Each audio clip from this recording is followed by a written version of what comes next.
আজ ফাগুনে আগুন লাগে পলাশে শিমুলে, অজয় শিলায় কংসাবতী দামোদরের কুলে। আজ ফাগুনে আগুন লাগে পলাশে শিমুলে, অজয় শিলায় তারে ধরতে পারলে মন বেরি, ধরতে পারলে মন বেরি, দিতাম পাখির পায়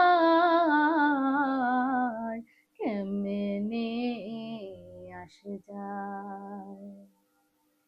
খাঁচার ভিতর চিন পাখি কেমনে আসে যায়। তারে ধরতে পারলে মন বেরি, ধরতে পারলে মন বেরি, দিতাম পাখির পায় কেমনে আসে যায়। খাঁচার ভিতর অচিন পাখি কেমনে আসে যায়। আট কুঠুরি নয় দরজায় আটা, মধ্যে মধ্যে ঝরকা কাটা। আট কুঠুরি নয় দরজায় আটা, মধ্যে মধ্যে ঝরকা কাটা। তারু পরে সদর কোঠা, তারু পরে সদর কোঠা, আয়না মহল তাই কেমনে আসে যায়। খাঁচার ভিতর অচিন পাখি কেমনে আসে যায়। সাধু সাধু মানে নমস্কার, স্বাগত আজকের এপিসোডে ফেলো অঞ্জনে। আজকে আমার সঙ্গে যে আছেন তার নাম হলো ঝিমলি ভট্টাচার্য। নমস্কার। নমস্কার। আর বুঝেই গেছেন শিল্পী, খুব ভালো গায়িকা। অনেক ছোট আমার থেকে, আমি তুই করেই বলবো। হ্যাঁ হ্যাঁ, কেমন আছিস? ভালো আছি দাদা, তুমি কেমন আছো? আমি অলওয়েজ ভালো থাকি। আমি খারাপ থাকা, আমাকে খারাপ রাখা খুব মুশকিল। কারণ যার বাবা অমিয়, আমার বাবার নাম অমিয়, আমার মার নাম দুর্গা, তাহলে আমি তো শিব আর পার্বতীর ছেলে, তো আমি কখনো খারাপ থাকতে পারি না। আমি নিজে গণেশ, ভালোই থাকতে হবে তো, একদম থাকবে, ভালোই তো থাকবে। কাজ কি করছিস এখন বল? আপাতত আমি তো একজন স্যারের কাছে এখনো শিখি, শ্রদ্ধেয় অলোক রায়চৌধুরীর কাছে এখনো শিখছি। আর এখন যেটা হয়েছে, এখন আমার নিজের যে একটা দল আছে গান ফেরি বলে, সেই গান ফেরির একটা প্রোগ্রাম ছিল 21 তারিখে ফেব্রুয়ারিতে। আর লোকাভিযানের আমি আবার একাও গাই, সেই লোকাভিযানে আমার প্রোগ্রাম ছিল। এই টুকটাক করে এখন প্রোগ্রাম চলছে মোটামুটি। বাহ। আর খুব বেশি কিছু এখন করে উঠতে পারিনি এবছরে, একটু সমস্যা ছিল বলে। হ্যাঁ, তুই বলছিলি বোধহয় শরীর টরীর খারাপ ছিল। শরীর খারাপ বলতে আমার বাবার মারা গেছে 25-এ, তারপরেই আমার হাজবেন্ডের সেরিব্রাল হয়েছিল, তো সেই জন্য আমার একটু স্থগিত রয়েছে আর কি কাজটা। আস্তে আস্তে আবার চলতে শুরু করেছি। ঠিক হয়ে যাবে, ঠিক হয়ে যাবে, সবই ঠিক হয় যেমন সেরকম ঠিক হয়ে যাবে। এই যে প্রশ্ন করি, এই যে আমরা শিল্পী, বা আমি তো হতে পারলাম না, তোরা হয়েছিস। না, আমি এখনো শিখছি, এখনো ঠিক আছে। কিছু হয়ে ওঠেনি। তো এই ভালোবাসাটা কবে থেকে হলো সুরের প্রতি?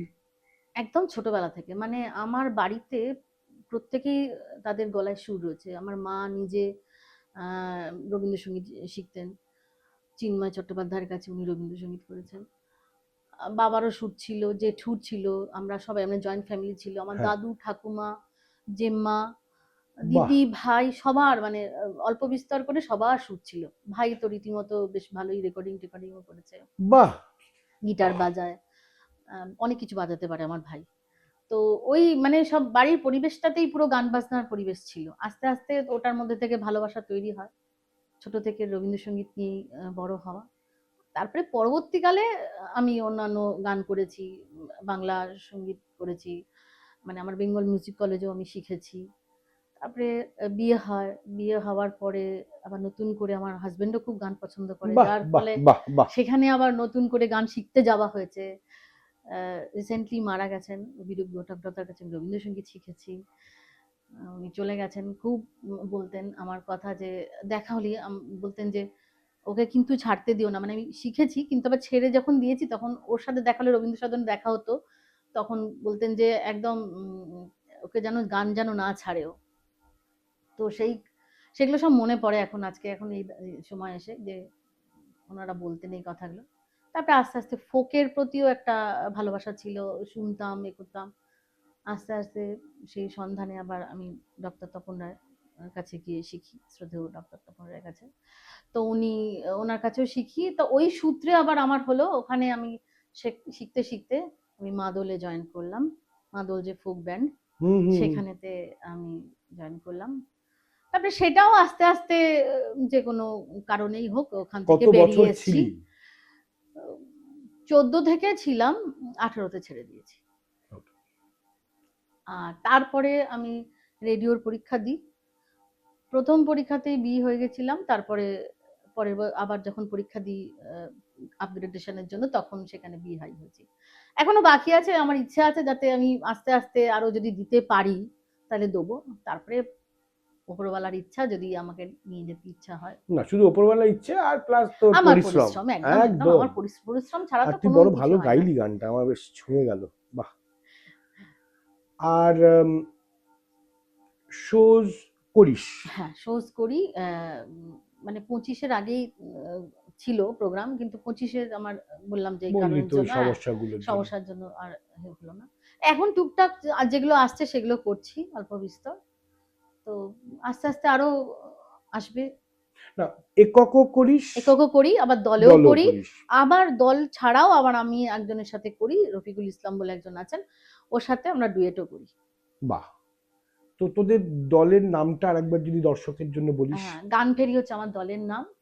সেখানে ফোকের সাথে সলিল চৌধুরীর গানও করা হয়। বাহ বাহ মানে বাহ। বাংলা গান বলা যেতে পারে, কিন্তু মেনলি আমি সলিল চৌধুরীর গানটাকেই প্রেফার করি। আর তুই এককের তো বোধহয় ফোক করি। ফোকটাই করিস। হ্যাঁ, বেশিটাই ফোক করি। আর তুই এক্ষুনি যে তোর রেডিওতেও আমি যে করেছি যৌথ শিল্পীর যার নাম বললি তার সেটাও সঙ্গে ফোকেই করি। তোরা ফোকেই হ্যাঁ, করিস। বাহ। আর আমি রেডিওতেও যে পাশ করেছি সেটাও আমি ফোকেতেই বিহাই হয়েছি। ও, ওটাও ফোকেই? হ্যাঁ। এই ফোকের প্রতি ভালোবাসাটা বোধহয় একটু পরে। হ্যাঁ, সেটা একটু পরে হয়েছে, যখন ওটা সেখানে আবার কিরকম, মানে আমার ধরো বাড়িতে আমার বড় খুব গান বাজনা ভালোবাসে, যারা গান বাজনার লোক, প্রচুর লোকের সাথে আমার বরেরও চেনাশোনা আছে। তো বাড়িতে আসতো, আস্তে আস্তে আস্তে আস্তে একটা ওখান থেকে একটা গ্রুপ তৈরি, মানে গ্রুপ একটা তৈরি হলো। সেই যে গ্রুপ তৈরি হলো, সেখানে যেটুকু শিখেছিলাম, যে পুরোই যে ঠিকঠাক শিখেছি সেটা না, কিন্তু শিখেছিলাম। সেইটার থেকেও আবার ধরো একটা পথ চলা শুরু হলো, কিন্তু সেটা খুব একটা কিছু এগোয়নি। দিয়ে তারপরে প্রপারলি আমি গানটা শিখলাম। সবকিছুরই তো একটা শেখার ব্যাপার আছে, তাই শিখলাম, শিখে সেইখান থেকে আবার আজকে এসে অন্যভাবে এগোচ্ছি। এখন ধর এই পথ চলার মধ্যে বেশ কিছু জায়গায় তো আমাদের, দেখ সবারই জীবনে আপস এন্ড ডাউনস তো থাকেই। হ্যাঁ, মানে ঘাত প্রতিঘাতের মধ্যে দিয়ে আমরা সবাই যাই, আর চড়াই উতরাই তো সব জায়গাতেই থাকে। তো তোর জীবনে কোনো অভিজ্ঞতা এরকম? অভিজ্ঞতা সাচ ওইরকম করে আমার, দেখো পড়তে পড়তে না আমার বিয়ে হয়ে যায়। তো আমি কলেজ করতে করতে আমার বিয়ে হয়ে যায়। তো তখন আর কিছু হাজবেন্ড, তখন আমি পুরোপুরি একদম সংসারের প্রতি মন দিয়ে দিলাম আর কি। তো তখন আর গান বাজনার দিকে আর আমি কিছু যাইটাইও নি তখন। ওই কিন্তু ওর ইচ্ছা ছিল, কিন্তু ও তারপরে কি করলো, ওই সময় ওর একটা পাড়াতে আর কি দল ছিল যেটাতে নাটক করা হতো, সেটাতেও আমাকে ঢুকিয়েছিল। অভিনয় তো বোধহয় করেছিস হ্যাঁ, কিছুটা? সেইখানেও ঢুকিয়েছিল, সেইখানেও করেছিলাম। ওই পাড়ার দল কিছুদিন করার পরে তারপরে আমার মানে আমি প্রেগনেন্ট হয়ে গেলাম। তারপরে ওই সময়টা ছেলেকে পুরো সময় দিলাম।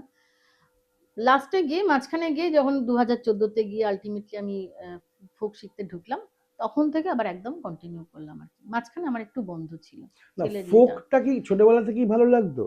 ভালো, আমি সব গান শুনতাম, মানে তুমি কি বলবো, ইংলিশ গানও শুনতাম, অন্য ভাষার গানও শুনতাম, মানে সুর, যেখানে সুরের কোনো ভাষা কোনো নেই। ভাষা নেই, আমি হ্যাঁ বলতে আমার যে ফোকের প্রতি টান, আমি আমি সরি, ফোকের প্রতি টানটা কিন্তু একটা মাটির প্রতি বা যত ওই শুনছি তত গ্রাম মানে আস্তে আস্তে। বাংলার বা হ্যাঁ, মানে শুধু গ্রাম বাংলা কেন বলবো, আমি বলবো ওই মাটির স্বাদ যেখানে পাওয়া যায় তাদেরকে ভালো না বাসলে ফোকটা তো অনেকটা চট করে অনেক সময় আসে না বলে। তো তোর কি ওরকম কিছু একটা? না এরকম আমি অনেক সংস্থার সাথেও যুক্ত হয়েছিলাম, এরকম আছে, এরকম একটা সংস্থার সাথে যুক্ত হয়েছিলাম, সেখানে তাদের সাথে গেছিলাম, বোলপুর গেছিলাম, বোলপুর গিয়ে ওখানে সমস্ত কিছু দেখে ওই তখন দু এক বললাম না, অল্প বিস্তর যা জানতাম সেইটা নিয়ে কাজ করেছি বা গেয়েছি, যেটাই বলো। তো ভালো, ওদেরকে দেখে ভালো লাগতো, ওদের গান শুনে ভালো লাগতো। তারপরে এখন তো ইউটিউবের দরুন তো প্রচুর মানে গান শোনা যায়, মানে মাটির গান তো শোনা যায় হ্যাঁ, হ্যাঁ, প্রচুর। হ্যাঁ, তো সেইগুলো যেমন ধরো আগে গিয়ে কালেকশন করতেন সবাই, হ্যাঁ, সেইটা তো এখন এই দৌলতে অনেকটা শোনা যায়। অ্যাভেলেবল। হ্যাঁ। তাও একটা একটা সীমিত সংখ্যা, যেমন যেমন ধর তুই এখন যদি সাঁওতালিদের গান বলিস বা হুম। ওই পটচিত্র আঁকতে আঁকতে যারা গান গান, হুম। মানে সেগুলো অনেকটাই পাওয়া যায় না, কিন্তু খুব দুর্লভ, কিন্তু এখন বোধহয় পাওয়া যায় তাও বোধহয় কিছুটা। সেটাও তো আমি দেখিনি, কিন্তু না, আমি মানে দেখেছি, হ্যাঁ, মানে আমি হ্যাঁ, এগুলো নিয়ে কাজ কালচার করি কারণ মানে আমার। সেটা গিয়ে দেখেছি, আমি যে বললাম গেছিলাম হ্যাঁ, না, আমি সেই আমি আমি ওখানে হচ্ছে, কিন্তু ওইগুলোকে আর আমরা মানে নতুন করে কিছু কালেকশন করে কিছু আনা কারণ হয়নি। যেমন ধরি যে অ্যাডা ইভেন্টস বলে আমার একটা কোম্পানি আছে যেখানে আমি প্রমোট করি, তো এই হুম। মানে এই মাটির লোকেদেরকে বা আমাদের হারিয়ে যাওয়া এই গানগুলোকে নিয়ে আমি একটু চেষ্টা করি তাদেরকে নিয়ে আসতে আগে। আমার খুব ভালো লাগলো। আমাদের একটা গান শোনো না, তোর নিজের পছন্দ মতো একটা, যদি দুকলি খুব বেশি শোনাস না, কারণ সমস্যা হচ্ছে কপিরাইট খাই আমরা। আমি ওপেনলি বলছি কপিরাইট খাই, যদিও তুই নিজের গলায় ফাঁকা গলায় গান গাইছিস, খুব বড় বড় ভালো গান গাস। আচ্ছা ঠিক আছে, একটু তোমাকে গানটা আমি খা, একটা তারপরে আরো বলি। কিছু আড্ডা মারবো, আমি কতগুলো হুম। মানে জিনিস মাথায় এসেছে আমি তোকে বলবো।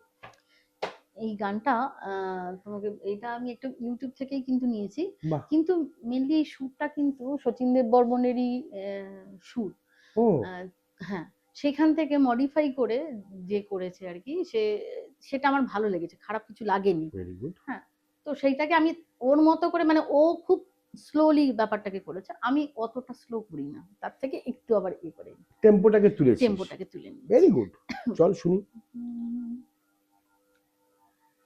রঙ্গিলা রঙ্গিলা রঙ্গিলা রে, আমারে সারিয়ার বন্ধু কই গেল রে, রঙ্গিলা রঙ্গিলা রঙ্গিলা রে, আমারে সারিয়ার বন্ধু কই গেল রে, কই গেলা রে বন্ধু, কই রইলা রে, কই গেলা রে বন্ধু, কই রইলা রে, আমারে সারিয়ার বন্ধু কই গেলা রে, রঙ্গিলা রঙ্গিলা রঙ্গিলা রে, আমারে সারিয়ার বন্ধু কই গেলা রে।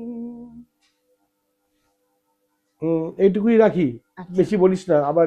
খুব সুন্দর হলো, কারণ ইউটিউব আবার না কপিরাইট দিয়ে দেয়। উম, আপনাদের যদি ভালো লাগে ওর গান শুনতে চান, ওর গান প্রোগ্রামে ডাকতে চান, ওর নম্বরটাও দিয়ে রাখবো, যাবে। আর আপনারা এখানে কমেন্ট করতে পারেন, ও দেখবেও, সরাসরি ও উত্তর দিতে পারবে, আম, করতে পারেন, কারণ ও কিন্তু প্রোগ্রাম করে। আচ্ছা, এই যে বললি আহ, তুই প্রথমে ছেলেকে অনেক সময় দিয়েছিস, হুম। তখন কি রেওয়াজটা চালিয়ে যেতিস নাকি রেওয়াজ একদম করতিস না? একদম হতো না, একদম হতো না। সত্যি? হুম। একদম হতো না, কারণ তখন পুরোপুরি ছেলেকে, মানে ছোট থেকে, কারণ ছেলে আমার ধরো গড়িয়াহাট স্কুলেতে পড়তো, মানে হ্যাঁ। সাউথ পয়েন্টে পড়তো। হ্যাঁ, হ্যাঁ। আমি সাউথ পয়েন্টার। বাহ, ভেরি তো গুড। ওখানে নিয়ে যাওয়া নিয়ে আসা, ওকে দেখা, তাকে ছোট আর খুব ডিপেন্ড করতো আর কি, মা এটা করে দাও, মা ওটা করে দাও। এমনও হয়েছে যে আমি তখন মাদলে ঢুকে গেছি, রেকর্ডিং চলছে, রাত্রি 12টার সময় হয়তো ফিরেছি রেকর্ডিং করে, মানে দমদম থেকে রেকর্ডিং করে আমরা ফিরেছি, তারপরে আমার ছেলে বলল, মা আমার কালকে 5টা পোর্ট্রেট লাগবে। তো আমি বললাম, তুই এরকম লাস্ট মোমেন্টে বলিস কেন? এবার তখন আমি বললাম যে কি করে এত রাত্রেতে কি করে কি করব। বসে বসে রাত্রিবেলা 3টে পোর্ট্রেট মানে আমি করলাম আর কি, দেখে দেখে কোনো রকম একটা চালালাম আর কি। দিয়ে পরের দিন সকালবেলা আবার 2টো করলাম। মানে এই কাজগুলো কি হয়, এগুলো তো আর সবসময় স্টুডেন্টরা করে থাকতে পারে না, মানে করে না, মা বাবা বা কোনো থ্রু দিয়েই করায়। তো সেইটা তখন ওইভাবে করলাম আর কি, কারণ তখন আমি বাড়িতে মানে আমার ওকে খাওয়ানো, রান্না করা সবকিছু করে ওকে স্কুলে নিয়ে যেতে হতো। তারপরে রেওয়াজ শুরু করলি কবে থেকে আবার তাহলে? একদম আমি তোমার একদম ছোটবেলা থেকেই শুরু, মানে ধরো স্কুলে ভর্তি হওয়ার পর পর মানে শুরু হয়েছে। 5-6 বছর বয়স থেকে, মানে স্কুলে ভর্তি হওয়ার কিছুদিন বাদে থেকেই আর কি এটা শুরু হয়েছে, গান শেখা শুরু হয়েছে। আর গান যখন শিখতে যেতাম আমাদের প্রথম মানে মা হচ্ছে প্রথম আমার শিক্ষাগুরু গানের দিক থেকে। তারপরে যার কাছে শিখতে গেলাম ওনার নামও আমি পুরোপুরি পুতুল মিস বলেই জানতাম। উনি যাদবপুর গার্লসের টিচার ছিলেন। তো খুব ভালোবাসতেন আমাকে। মানে আমার ধরো আমি যে ইয়ারে ছিলাম সেই ইয়ারের গান ছেড়ে উনি দুটো আরো উঁচু, এবার ধরুন 3rd ইয়ারে ছিলাম তাহলে তখন উনি 5th ইয়ারের গান আমাকে করাতেন, না ও বসিয়ে রাখতেন যে তুই শোন। শোনাটাও কিন্তু অনেক বড় কাজ, মানে শুনতে হবে, তুমি শুনলে তবে কিন্তু তোমার ভালো জিনিসটা তৈরি হবে। তখন তো এরকম এত ইউটিউবও ছিল না, রেকর্ডারও ছিল না, তখন গান তুমি এমনি শুনবে, গান শুনে তুলে নিয়ে যাওয়া, পরের দিন পরে যখন ক্লাস হবে আবার পরে এসে করা। তো এইটাই সিস্টেম ছিল। এখন যেমন অনেক রকম হয়ে গেছে, গান দিয়ে দেন, গান স্যারেরা দিয়েও দেন, শুনি বা ইউটিউব থেকে হুম শুনি, হুম হুম। সেইগুলো তখন সিস্টেম ছিল না।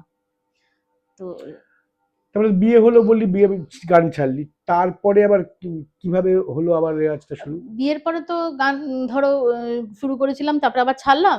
তারপরে আবার শুরু করলাম, হঠাৎ করে একটা দল মতো সৃষ্টি হলো, সেই দলের থেকে আবার শুরু হলো। তারপরে গিয়ে স্যারের কাছে ভর্তি হলাম, শ্রদ্ধেয় তপন রায়ের কাছে। ওখানে গিয়ে ভর্তি হওয়ার পরে আবার ওখানে গান করলাম, মাদলে গেলাম, মাদলে ভর্তি করলাম, আবার ছেড়ে দিলাম, আবার ছেড়ে দিয়ে আবার ছেলে নিজের দিকে হওয়ার পরে করলাম। তখন কি রেওয়াজ চালাতিস? তখন চালাতাম রেওয়াজ, তখন থেকে শুরু, মানে ওই যে শুরু হলো তারপর থেকে আর থামেনি। হ্যাঁ একটু আধটু তো এদিক ওদিক হয়েছে, কিন্তু এমনি চলেছে। তারপরে নিজের আমি রেডিওতে যে পাশ করলাম, রেডিওর সঙ্গে যুক্ত হলাম, নিজের দল তৈরি করলাম। মানে গানের সঙ্গে মানে ওই তোর বিয়ে হয়ে যাওয়ার পরে বা ছেলে হওয়ার পরে ওই গানের সঙ্গে ওইটা ছাড়িস? ওটা ছাড়িনি, ওটা এমনিও বাড়িতে এমনিও হয়তো গুনগুন করলাম, গান শুনতাম, গান করতে পারতাম না, বাইরে গিয়ে হয়তো করতাম না। তবে কোনো জায়গায় গেলে আমার হাজবেন্ড খুব গান যেহেতু ভালোবাসে, ও কোথাও গেলে যেহেতু জানে যে ওর ভাই গান জানে, সে সবাইকে বলতো গান করতে। ওই আর কি ওরকম করে দু একটা হতো। সাপোর্টটাও হ্যাঁ, পেয়েছিস হ্যাঁ বলতে পারিস। সাপোর্টটা ফুল পেয়েছি। হ্যাঁ, তা না হলে না হতো না। হলে আজকে কিন্তু আমি মানে এই যে আমি তোমার কাছে এসছি সেটাও হতো না। ফুল হ্যাঁ। সাপোর্ট। আচ্ছা, আর ধর এই আর একটা জিনিস আমি খবর পেয়েছি, মানে ওই আর কি, মানে লোকদের কাছে শুনেছি, তুই তো লেখালেখিও করিস। লেখালেখি বলতে মানে খুব মানে আমার ছোট থেকে একটা হ্যাবিট আছে, মানে হঠাৎ করে করে আমি কিন্তু বলে তো তুমি আমাকে যদি বলো যে একটা আমাকে কিছু লিখে দে একটা, ওরকম কিছু পারবো না। আমার হঠাৎই ইচ্ছা হয়, হঠাৎই মনের মধ্যে আসে, আমি সেইগুলোকে ভাষায় ব্যক্ত করি। সেই লেখাগুলো কি পদ্য না গদ্য? পদ্য। মানে আমি সেটা সব আমার ফেসবুকেতে দেওয়া আছে, কিছু কিছু ফেসবুকে দিয়েছি সব দিন। কথায় কথায় হয়তো এরকম হয় যে ধরো কারোর সাথে কথা বলছি, তখনও হয়তো একটা কথা বলে তার সাথে আবার মিলিয়ে এরকম ইচ্ছা হয় যখন তখন বেরোলো, এরকমও হয়।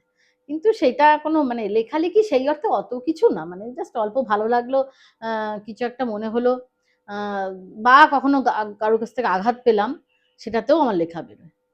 আঘাত আঘাতে পেলো, বেশি বেরোয়, কারণ আঘাতে এটা বেশি কিন্তু বেরোয়। একটা কথাতেই আছে, হুম, একটা শিল্পী শিল্পী হয়ে ওঠে না আঘাত হুম, না পাওয়া হুম, অবধি। কারণ সূক্ষ্ম অনুভূতিগুলো তো মানে শুনেছি যা, হুম। জানি না বিশ্বাস করি কি করি না সেটা আমার হ্যাঁ নিজের একদম ব্যক্তিগত একদম। জিনিস, আমি হয়তো বিশ্বাস করি, কিন্তু হ্যাঁ ওই আর কি। আচ্ছা, মানে ধর এই লেখাগুলো কি সংরক্ষণ করে রাখা আছে, রেখেছিস নাকি? হ্যাঁ সেটা রেখেছি, আমি আমার জায়গাতে রেখে দিয়েছি, কিছু তো ফেসবুকে দিয়েছি। তুমি বললে আমি একটা শোনাতে পারি বড় আমি জোর। শুনবো বলেই তো এইসব টপিক গুলো তুলছি। হ্যাঁ তোমাকে আমি একটা শোনাতে পারি, কারণ এটা আমার একটা মোবাইলে আমি রেখেছি, ফেসবুকে আছে সেগুলো আমি আর করছি না। একটাই তোমাকে বলছি, মানে ধরো আমি প্রচুর মানুষকে বিশ্বাস করি, এটা আমার খুব খারাপ একটা সাইড বলতে পারো। মানুষকে প্রচন্ড ভালোবেসে ফেলি, যাকে ভালোবাসি তাকে প্রচন্ড ভালোবাসি, প্রচন্ড বিশ্বাস করি, কিন্তু সেই দিক থেকে কিন্তু আমার আঘাতটাও আবার আসে। না, এটা কিন্তু খারাপ জিনিস না। এটা কিন্তু প্রথমত জানবি, প্রত্যেক শিল্পীরাই বিশ্বাস করে। আর প্রত্যেক শিল্পীর মধ্যে একটা, মানে আমি খারাপ অর্থে বলছি না, হুম প্রেম না থাকলে কিন্তু শিল্প হয় না। হুম ভালোবাসা থাকবে, বিশ্বাস থাকবে, আঘাত পাবে, হুম সেই আঘাত থেকে আরো জিনিস সৃষ্টি হবে। প্রেম তো শুধু ধরো একটা পুরুষ আর স্ত্রীর স্ত্রীর মধ্যেই যে মধ্যে হয় তা নয়, তো নয়। হ্যাঁ, প্রেম তো তুমি একটা বিভিন্ন, মহিলাকেও ভালোবাসতে পারো, মানে তার সঙ্গে তোমার একটা হলো ক্রিয়েশনকেও তুমি ভালোবাসতে ক্রিয়েশন, পারো। হ্যাঁ ক্রিয়েশনকেও তুমি ভালোবাসতে পারো। ভগবানের সাথেও ভালোবাসা থাকে। আমি যেমন ধরো আমি নিজেকেও আলাদা ভালোবাসা করে, থাকে। হ্যাঁ নিজেকেও ভালোবাসা থাকে, অবশ্যই থাকে, না থাকলে তো হতোই না কিছু। হ্যাঁ, তা যাই হোক, তা শুনি, হ্যাঁ। একটা কবিতা তোমাকে শোনাই তাহলে, বিশ্বাস দিয়ে একটা কবিতা, খুবই বাজে লিখি হয়তো, আহা, তবুও বল বলছি। না। বিশ্বাস করবে যারে, দেখে নিও ভালো করে, সময়ের পরিহাসে ভেবো না সে গেছে ভেসে, সময় বলবে কথা, বুঝবে সে তখনই ব্যথা, আজ যারে ভাবি আপন, কাল সে হবে যে পর, চেনা বোঝা বড় দায়, ভাবলেই তা ভয় হয়, মানুষ যে কোথা পাই, সন্ধান তা করে যাই, সব কিছু দেখে শুনে বুঝলাম এই ক্ষণে, হলো রে আজ মনুষ্যত্বের ধরাপাত। বাহ, বাহ, মানে এটাই তো সত্য, বাট যে ঠিক খুব আছে। মিলিয়ে লিখছি তা না, মানে না না আমার না, ঠিক যেটা আছে। মনের কথা সেটা আমি ব্যক্ত করার চেষ্টা না না, করলাম বেশ আর কি। করিস। আঁকা আঁকির গল্পটা কি একটা আছে? আঁকাটা ওরকম করে কিছু না, মানে ধরো স্কুলে তো আমাদের আঁকতে হতো, যখন প্রজেক্টের কাজ থাকতো, নিজেদের ছোটবেলা হতো, তখন সেইগুলো আমি নিজেও করতাম। ছেলেরটাও তো করতিস। ছেলেটাও করতাম, ছেলেটা করতে হতো। তো ওইটাই আর কি, ওরকমই, মানে আমি কিছু না, তার বড় মানে কিছু ভালোই ব্যাপার না, আঁকিস। না না ভালো আঁকি না, মানে জাস্ট দেখে দেখে তুমি যেটুকু বললে হয়তো সেইটুকু এঁকে দিলাম, ওইটুকুই। অনেক এখন গুণ। তাও পারবো না। তার মানে তো অনেক গুণ রে। না না, অনেক কিছু তাহলে না। ভালো রাঁধিসও বটে নিশ্চয়ই। খেতে ভালোবাসি। না, বর নিশ্চয়ই বলে তো ভালো রাঁধো। সেটা সেটা হয়তো ওই, এখন রান্না করি না, যখন করতাম তখন বলছে হ্যাঁ। বলতো তো। হ্যাঁ সেটা তার বলেছে। মানে প্রচুর গুণ, বাহ বাহ বাহ বাহ বাহ। ঠিক আছে, আপনারা পারবেন না, আমি একটা নেমন্তন্ন নিয়ে নিচ্ছি, ওসব আলাদা জিনিস। অবশ্যই। আচ্ছা, এবার একটু হালকা করছি একটাই কারণ, যেটা আমি একটা মজার খেলা খেলি আচ্ছা সবার সাথে, র্যাপিড ফায়ার। দুটো অপশন দেব, তার মধ্যে উত্তর দিতে হবে। এটার সঙ্গে ওটা, ওটার সঙ্গে ওটা চলবে না। আচ্ছা। ডিরেক্ট প্রশ্ন, ডিরেক্ট উত্তর চাই। কি খেতে ভালোবাসিস? বাড়ির রান্নার খাবার নাকি রেস্টুরেন্ট? বাড়ির। ওকে। বিরিয়ানি না মানে মোগলাই না চাইনিজ, এই দুটোর মধ্যে? চাইনিজ। বাহ। পাহাড় না সমুদ্র? পাহাড়। বাহ, রোমান্টিক, ভেরি গুড। আচ্ছা, নিজের মনের মানুষের সাথে খুব চেনা পরিচিতি জায়গাতে একটা ডিনার, প্রপার ডিনার, নাকি আহ, গাড়ি করে বা কিছু করে বেরিয়ে যাওয়া, জানবো না চিনবো না অজানা একটা জায়গাতে, রাস্তায় যেরম যেরম পড়ছে সেরকম খেয়ে নিয়ে বেরোনো, মানে গাড়ি করে মানে অজানা হারিয়ে যাওয়া, অচেনা হ্যাঁ হারিয়ে একদম। যাওয়া? বাহ, রোমান্টিসিজমটা ভালোই আছে, ভেরি গুড, নাহলে তো হয় না ক্রিয়েটিভিটি। আচ্ছা, লাইভ কনসার্ট ধর একটা এলো, খুব ভালো একটা লাইভ কনসার্ট, সাইমultaneous, একটা মজার জিনিস, এটা কিন্তু মজার জন্য করছে, আর কিছু জন্য, কাউকে ছোট করছি না। একটা ভালো রেকর্ডিং এলো, কোনটা? একই দিনে পড়লো, একই সময়, অপশন নেই। আমি রেকর্ডিং করতে বেশি খুব ভালোবাসি। আচ্ছা, র্যাপিড ফায়ার ভালোই খেলেছিস। আচ্ছা, এবার বলি, 10 বছর পর নিজেকে কোথায় দেখতে চাস? গানটা নিয়ে খুব মানে ইয়ে ছিল, মানে কি বলবো, খুব চিন্তা ছিল যে হ্যাঁ গানে আমি একটু নাম করব, এটা একটা আমার মাথায় ছিল। কখনো ধরো আলিশা চিনয়ের গান শুনলাম, তো আলিশা চিনয়ের মতো করে গলা করে করতে, তখন তো এইসব ফোক বা অন্য ওরকম করে কিছু ইয়ে করিনি। তখন আলিশা চিনয় তখন বেরিয়েছিল মেড ইন ইন্ডিয়া, তো হ্যাঁ হ্যাঁ ওই হ্যাঁ মেড হ্যাঁ। ইন ইন্ডিয়ার গলা করে আমি গান করতে শুরু করলাম। তো ওই রকম আর কি, মানে যাকে যখন খুব একটা ইয়ে উচ্চতা দেখলাম, তখন নিজেকে সেইখানে কল্পনা করতে শুরু করতাম। এটা সবই ভাবনা চিন্তা, কিন্তু আমার ভালো লাগতো আর কি ওটা করতে। এখন এটা আমার কি বলবো জানি না, কিন্তু আমার এই গানের এটাতে আমার অনেকটা উঁচুতে উঠতে আমার ইচ্ছায়। এখন কতদূর যেতে পারবো আমি জানি না। হ্যাঁ, মানুষের মনে বাস করাটাই তো মেইন ইম্পর্টেন্ট জিনিস আমাদের প্রত্যেক শিল্পীর কাছে। তো আমি তো সবসময় চাইবো all my best wishes with you. 10 বছরের মধ্যে কেন তার আগেই মানুষের হৃদয়ে একটা জায়গা করে নে, প্রত্যেকে তোর গান শুনতে চাক। আর ওকে যদি যোগাযোগ করতে হয়, ওর নম্বর যাবে ফ্ল্যাশে মাঝে মাঝেই, করতে পারেন। বা এখানে কমেন্টে লিখবেন, ও দেখতে পাবে, ও যোগাযোগ করবে, আমি তো আছি। আর ভালো থাকিস, আপনারাও ভালো থাকবেন, ভালো রাখবেন, সুস্থ থাকবেন, সুস্থ রাখবেন। আর যারা প্রথমবার দেখছেন তারা প্লিজ একটু সাবস্ক্রাইব করুন। আর আপনারা যেমন মাঝে মাঝে আমাকে এখন অনেকেই মেসেজ করেন কার সঙ্গে আপনারা আড্ডা শুনতে চান বা দেখতে চান, আমাকে বলুন না, যদি পারি নিশ্চয়ই করব। আর একটা গান দিয়ে শেষ করি, তার আগে খালি বলে দিই, লক্ষ্য রাখুন এই চ্যানেলে সরি এটা ফাম্বল করলাম, এটা থাকবে, আপনারা বুঝতে পারবেন যে আমরা স্ক্রিপ্টেড করি না, আমরা মানে যেমন চলে সেরকম ওয়ান টেকে করি। তো ভালো থাকুন, ভালো রাখুন, সুস্থ থাকুন, সুস্থ রাখুন, দেখতে থাকুন হ্যালো অঞ্জনকে। সাবস্ক্রাইব করুন না প্লিজ, একটু লাইক করুন, একটু শেয়ার করুন, একটু কমেন্ট করুন। আর আগামী সপ্তাহগুলো দেখুন, অনেক ভালো ভালো আরো লোকজন আসছেন, সারপ্রাইজ আছে আপনাদের জন্য কিছু। আর কি, গানটা দিয়ে শেষ করব। নমস্কার আমার তরফ থেকে, গানটা গেয়ে নিক। তুমিও ভালো থেকে আগেই বলে দিলাম। আচ্ছা, এবার তুমি বলো আমাকে একটা কথা, যে আমি একটা ঝুমুর গানই করছি। ও লাভলি, আমার ফেভারিট। আজ ফাগুনে আগুন লাগে পলাশে শিমুলে, অজয় শিলায় কংসাবতী দামোদরের কুলে।